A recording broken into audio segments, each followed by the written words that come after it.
আজকের দিনটা আমাদের পরিবারের জন্য খুবই গুরুত্বপূর্ণ। আমার ছেলের জীবনের প্রথম ও লেভেল পরীক্ষা। সকালবেলায় আমরা সবাই মিলে ওকে নিয়ে যাই পরীক্ষা কেন্দ্রে, যমুনা কনভেনশন সেন্টারে। পরীক্ষা শুরু বিকাল ৩টায় হলেও ২টার মধ্যে গেট বন্ধ হয়ে যায়। আমরা সবাই মিলে ওকে নিয়ে গিয়েছিলাম পরীক্ষা কেন্দ্রে। তো সুপ্রিয় দর্শক, আসসালামু আলাইকুম। চলুন দেখি আমাদের আজকের এই বিশেষ দিনের কিছু মুহূর্ত। আজকের দিনটা আমাদের পরিবারের জন্য অনেক স্পেশাল। আমার বড় ছেলের জীবনের প্রথম ও লেভেল পরীক্ষা। আর ব্রিটিশ কাউন্সিলের ও লেভেল পরীক্ষাতে যে কিছু কঠোর নিয়ম আবশ্যক সেটা একটু আপনাদের সাথে শেয়ার করি। সেটা ছিল কোনো রকমের স্মার্ট ওয়াচ কিংবা ডিজিটাল ঘড়ি ওরা পড়তে পারবে না, মোবাইল ফোন তো ক্যারি করতেই পারবে না, কোনো রকম ইরেজারে কভার থাকা চলবে না, কারেকশন পেন বা ফ্লুইড এটাও ইউজ করতে পারবে না। পরীক্ষার্থীরা শুধুমাত্র স্বচ্ছ ট্রান্সপারেন্ট একটা ফোল্ডার নিয়ে যাবে, সেখানটায় নির্ধারিত পেন, পেন্সিল, রাবার ব্যবহার করতে পারবে। পরীক্ষা চলাকালীন সময়ে কোনো রকমের বিলাসবহুল অন্য কোনো কিছুই ক্যারি করতে পারবে না। পরীক্ষার সময় ছিল বিকেল ৩টা থেকে, কিন্তু নিয়ম অনুযায়ী গেট বন্ধ হয়ে যাবে ৮টার মধ্যে। তাই আমরা দুপুর ১টার মধ্যেই পৌঁছে যাই যমুনা কনভেনশন সেন্টারে। যদিও আমাদের বেশ টেনশনই হচ্ছিল, কিন্তু ওকে আমরা আশ্বস্ত করি যে কোনো টেনশন করতে হবে না, তুমি মাথা একদম কুল রেখে পরীক্ষা দেবে, যেটা পারবে সেটাই পরীক্ষা দেবে। তো যাই হোক, আজকে ছিল শুক্রবার, কোনো জ্যাম ছিল না।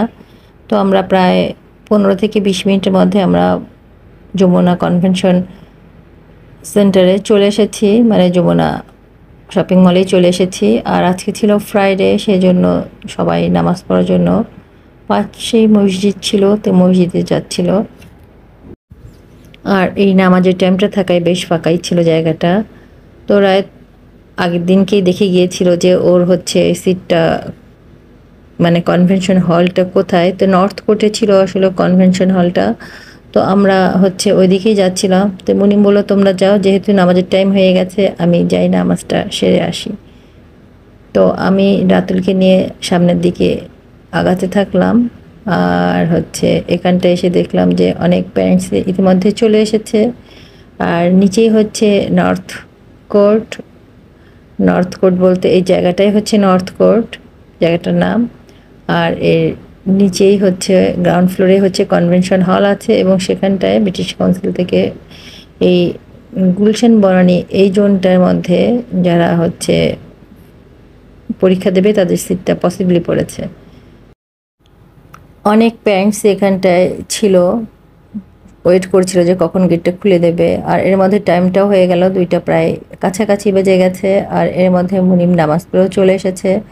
তো মুনিম ছেলেকে জড়িয়ে ধরে একটু সাহস দিল যে ডন্ট ওয়ারি, যেটা পারো সেটাই লিখবে। যাই হোক, আর একটু দোয়া পরে ওকে ফু দিয়ে দিল। তো এখন রায়েত নেমে যাবে নিচে।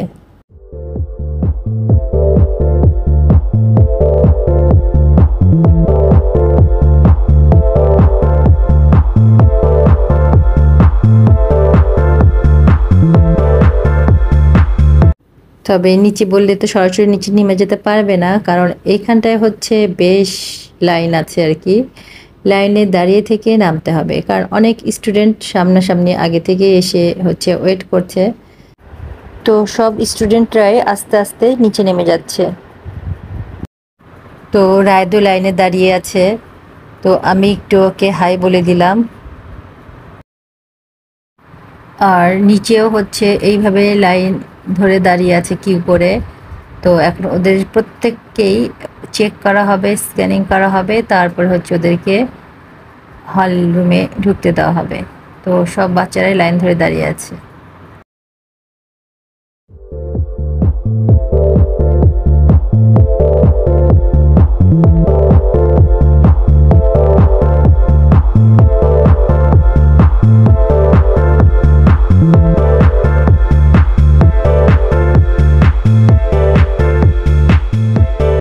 আপ টু বটম একদম স্ক্যানিং করে তারপর ওরা বাচ্চাদেরকে হলে ঢোকাচ্ছে আর কি, একদম পা থেকে মাথা পর্যন্ত।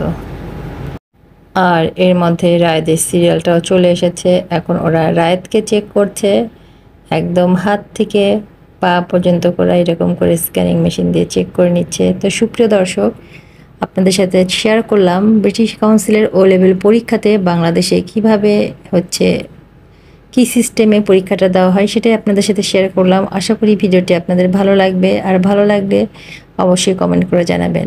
আর নেক্সট ভিডিওতে রাতকে পরীক্ষা হলে দিয়ে আমরা কিভাবে সময়টা কাটিয়েছিলাম 2 ঘন্টা, সেটাই আপনাদের সাথে শেয়ার করব আগামী ভিডিওতে, এবং ভিডিওটা অবশ্যই ধারাবাহিকভাবে আপলোড করার চেষ্টা করব। তো অবশ্যই চ্যানেলের সঙ্গেই থাকবেন, আর পাশে থাকা নোটিফিকেশন বাটনটার অল অপশনটা অন করে রাখবেন পরবর্তী ভিডিও দেখার জন্য। তো আপনাদের সবার জন্য শুভকামনা, সবাই ভালো থাকবেন। আল্লাহ হাফেজ।